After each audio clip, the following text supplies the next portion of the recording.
Hello folks, Todd Halleck here, talking to you a little bit today about estate planning and particularly trust-based estate planning. Now, oftentimes when people come to see me, they have an existing trust that they have in place already, and they want me to review that trust to see if that trust is lacking in any way, or if it can be improved upon in any way.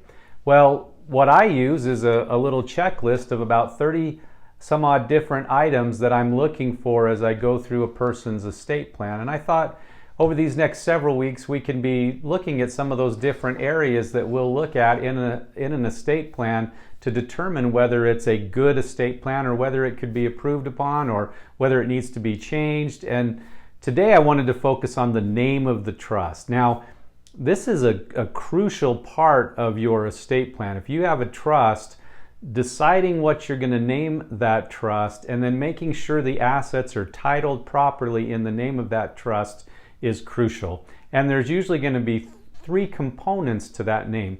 The first component is going to be the names of the trustees. So a lot of times in a husband and wife estate plan or a single individual's estate plan, it's just going to be that person who's creating the trust. So the Todd and Sarah Halleck trustees of the Todd and Sarah Halleck Trust. And so we're the trustees, the name of the trust, and then we'll have the date of the trust, and that's a crucial component.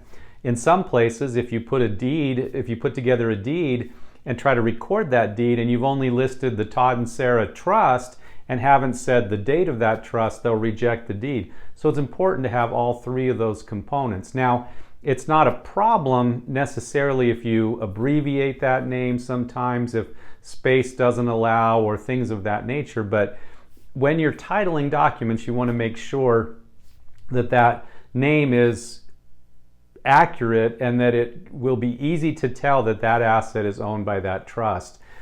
So why is that part of my checklist of things to look at? Well, you want that trust name to be front and center. You want it to be easy to find. You want it to be clear. I can't tell you how many trusts I've looked at over the years where I have to go down 30 some odd pages before I finally find the name of the trust. And sometimes the trust is just never there. We have the names of the people who started it and the date that it was signed, but there's never a clear place in the trust for that where that trust name is set forth.